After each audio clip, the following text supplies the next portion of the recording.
6 साल हो गए इस अखबार में काम करते हुए। मजाल है कि एक दिन भी बॉस हमारे काम से खुश हुआ हो और भूल के भी थोड़ी बहुत तरक्की थी हो। करण ने एक भारी फाइल जानवी की टेबल पर पटकते हुए कहा। जानवी और करण को सहाफत में आए कमोबेश 6 साल का अरसा गुजर गया था। इत्तेफाक से वो बहुत अच्छे दोस्त होने के साथ साथ मुस्तकबिल के ख्वाब भी एक साथ ही देखने लगे थे। लेकिन करण का कहना था कि जब तक वो एक खिसे पिटे सहाफ़ी से थोड़ा ऊपर तरक्की नहीं कर लेता तब तक जानवी से शादी नहीं करेगा। जानवी जिस हाल में थी खुश थी। उसने ऊंचे ऊंचे ख्वाब कभी देखे ही ना थे, मगर करण की इस जिद के सामने उसने हथियार डाल दिए थे। वो बखूबी जानती थी कि वो दोनों मामूली सहाफ़ी हैं और अब इससे ज़्यादा ऊंचा रुतबा उनके मुकद्दर में नहीं है। मगर करण हवाओं में उड़ना चाहता था। वो चाहता था कि एक मशहूर सहाफ़ी और तजुर्बेकार बन जाए, दिन दुगनी रात चौगनी तरक्की करे, और अब ये उसका जुनून बन गया था। करण का इस तरह बॉस को कोसना मामूल था। लिहाजा जानवी ने मुस्कुराते हुए कहा, करण यार छोड़ो, तुम्हें अच्छी तरह मालूम है कि अपना बॉस कभी किसी के काम से खुश नहीं होता, फिर तुम क्यों कुड़ते रहते हो। चलो दफा करो इन सब बातों को। आज ऑफ होने के बाद अच्छी सी कॉफ़ी पीते हैं साथ। करण की ढारा सिर्फ जानवी ही बांधती थी और उसके मूड को भी वही खुशगवार करना जानती थी। लिहाजा करण उकताहट भरे चेहरे पर एक मुस्कुराहट ले आया और यूं उठा, चलो ठीक है, चलते हैं आज। चंद दमों के बाद ही वो कॉफ़ी शॉप में मज़ेदार कॉफ़ी से लुत्फ़अंदोज़ हो रहे थे। ठंड के मौसम में गर्म गर्म कॉफ़ी ने उनके मूड को तरोताज़ा कर दिया था। इतने में करण का फ़ोन बज उठा। उसने देखा तो उसका दोस्त अर्जुन था। हाँ अर्जुन बोल। फ़ोन उठाने के बाद वो गोया हुआ। ओ भगवान, क्या बोल रहा है तू? करण के चेहरे पर हैरत, खुशी और पुरजोशी के तासुरात थे। चल सब ठीक है, कल फिर मिलते हैं। करण ने यह कहकर फ़ोन बंद कर दिया तो जानवी बोल उठी, क्या कह रहा था? करण पुरजोश अंदाज में गोया हुआ, जानवी, अर्जुन बता रहा है कि एक अफवाह बहुत मशहूर हो रही है और मुख्तलिफ अखबारों के सहाफ़ी उसके मुताल्लिक ठोस मालूमात इकट्ठी कर रहे हैं। यकीनन इसके बाद वो आर्टिकल लिखेंगे, लेकिन अगर मैं सबसे पहले से मालूमात इकट्ठी करके आर्टिकल लिख दूँ तो शायद बूढ़ा बॉस खुश हो जाए और फिर तरक्की के बाद भी चांस हैं, क्योंकि लोग ऐसी ही पुरस्कार खबरों की तलाश में रहते हैं। जानवी ना समझने वाले अंदाज में कहने लगी, अरे करण, पहले ये तो बताओ कि खबर क्या है? जानवी, खबर यह है कि सुनने में आया है कि एक रॉन्ग नंबर से लोगों के मोबाइल पर कॉल आती है। जो कोई फ़ोन उठा लेता है तो एक आत्मा उसे मार देती है। करण ने पुरस्कार लहजे में कहा। यह सुनना ही था कि जानवी की हंसी निकल पड़ी। उसने ज़ोर ज़ोर से हंसना शुरू कर दिया और कहने लगी, करण, इस टेक्नोलॉजी के जदीद दौर में और एक पढ़े लिखे साफ़ी होते हुए भी तुम ये आत्मा वात्मा पर यकीन करते हो? थोड़ा होश करो। अगर इस किस्म का कोई आर्टिकल लिखा भी तो बॉस हम दोनों को धक्के मार कर निकाल देगा नौकरी से, फिर कुछ भी हाथ नहीं आएगा। करण गुस्से में लाल पीला हो गया और उठकर खड़ा हो गया। अगर तुम मेरा साथ नहीं देना चाहती हो तो ना दो और दूर रहो मुझसे। ना खुद कभी तरक्की करोगी और ना ही कभी मुझे तरक्की करने दोगी। आइंदा बात करने की जुर्रत ना करना मुझसे। करण गुस्से से तकरीबन चिल्लाते हुए गोया हुआ। जानवी सब कुछ बर्दाश्त कर सकती थी, मगर करण का गुस्सा कभी नहीं। वो बौखलाहट में कहने लगी, नहीं करण, मैं तुम्हारा दिल नहीं तोड़ना चाहती थी। तुम जो कहोगे मैं करूंगी, बल्कि मैं तुम्हारी मदद भी करूंगी। ये आर्टिकल लिखने में तुम्हारी मदद करूंगी। बस तुम मुझसे नाराज मत हुआ करो। जानवी के इस तरह गिड़गिड़ाने पर करण बोल उठा, ठीक है, कल सुबह अर्जुन से मिलना है। मैं तुम्हें पिक करने आ जाऊंगा, तुम तैयार रहना। अगली सुबह वो अर्जुन के साथ एक कॉफ़ी शॉप में मौजूद थे। अर्जुन उनको सब कुछ बता चुका था। वो करण का मुखलिस दोस्त था और हमेशा करण के लिए कुछ भी करने को तैयार रहता था। इसीलिए उसने करण की इस कदर मदद की कि खूनी रॉन्ग नंबर का सुराग भी लगा लिया था। उस खूनी रॉन्ग नंबर के बारे में मशहूर था कि जिस किसी ने भी कॉल रिसीव की तो वो आत्मा का शिकार बन गया।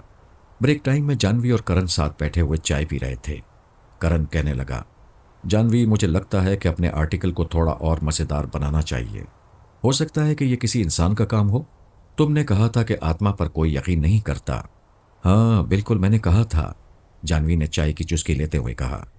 करण बोल उठा, इस नंबर पर कॉल करता हूँ। जानवी उछल पड़ी, नहीं करण, पता नहीं क्या राज है इस नंबर का। कुछ भी हो सकता है, हमें बस आर्टिकल लिखना चाहिए। कॉल वॉल छोड़ो, जानवी ने डरते डरते कहा। करण झुंझलाकर कहने लगा, जानवी, मैं जो कहता हूं वो दुरुस्त होता है। तुम खामोश रहो और मुझे कॉल करने दो। ये कहकर करण ने अपना मोबाइल उठा लिया। ओह शिट, मैं लोड करवाना तो भूल ही गया, खाली है मोबाइल मेरा। करण झुंझलाकर कहने लगा, जानवी करण के हर मसले में दिलो जान से मदद करती आई थी। कहने लगी, ये लो मेरा मोबाइल, इसमें बैलेंस भी है और पैकेज भी। करण ने झट जानवी का मोबाइल ले लिया। नंबर डायल करके करण ने कॉल की तो आगे से मुकम्मल खामोशी तारी रही। 15-20 मिनट गुजर जाने के बाद भी मुकम्मल खामोशी रही। करण ने कॉल काट दी और कहने लगा, एक और मजाक, अब क्या आर्टिकल लिखना है इस नंबर पर जिस पर कॉल तक नहीं जाती। जानवी मुकम्मल खामोश रही। ऑफिस के बाद करण ने उसे घर ड्रॉप कर दिया। घर पहुंचकर जानवी ने अपना मोबाइल टेबल पर रख दिया और नहाने चली गई। जब लौटी तो उसने अपना मोबाइल बजते हुए पाया। फ़ोन उठाने पर उसके मोबाइल पर एक नंबर आफिसा था। उसने कॉल काट दी। जानवी थर थर काँप रही थी। उसकी समझ में नहीं आ रहा था कि आखिर करे तो क्या करे। मोबाइल एक बार फिर बज उठा और अब की बार वही रॉन्ग नंबर उसके मोबाइल की स्क्रीन पर नुमाया नजर आ रहा था। जानवी के हाथ से मोबाइल छूटकर नीचे गिर पड़ा, लेकिन मोबाइल अब भी बदस्तूर बज रहा था। काफ़ी देर के बाद मोबाइल खामोश हुआ तो जानवी ने डरते डरते मोबाइल उठाया और करण को कॉल की। करण ने जल्द ही कॉल रिसीव कर ली तो जानवी बौखलाहट में बोल उठी, करण मुझे बचा लो, वही रॉन्ग नंबर मेरे मोबाइल पर बार बार आ रहा है। मुझे बहुत खौफ महसूस हो रहा है। करण प्लीज जल्दी से आ जाओ। करण परेशान सा हो गया और कहने लगा, मैं अभी आ रहा हूं जानवी, तुम परेशान मत हो, मैं अभी आ रहा हूं। जानवी ने मोबाइल वापस टेबल पर रख दिया। उसके हलक में प्यास की शिद्दत से कांटे चुभ रहे थे। सर्दी के बावजूद भी उसकी पेशानी से पसीने की बूंदें टपक रही थीं। उसने टेबल पर से पानी का जग उठाया तो वो खाली था। वो किचन की तरफ मुड़ गई। पानी का गिलास उसने एक ही सांस में पी लिया था। जानवी और करण का कोई रिश्तेदार ना था। वो दोनों ही तन्हा रहते थे। वालिदैन न जाने कब हादसे में गुजर गए थे।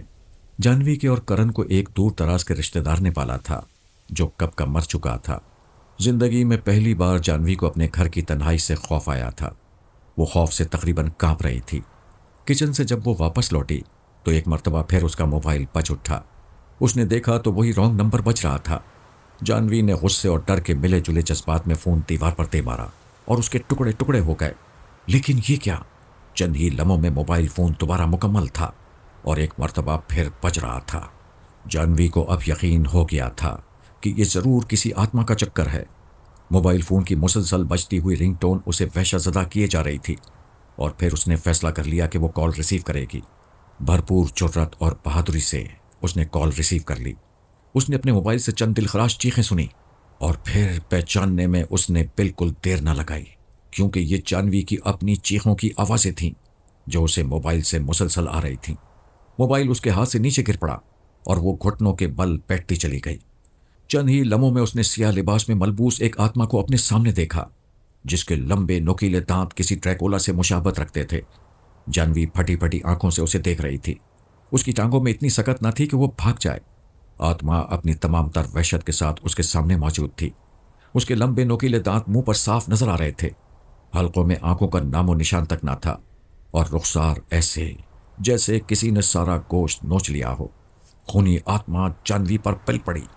करण दरवाजा खोलकर अंदर दाखिल हुआ तो खून में लथपथ जानवी तड़प रही थी, क्योंकि जानवी आत्मा का शिकार बन चुकी थी।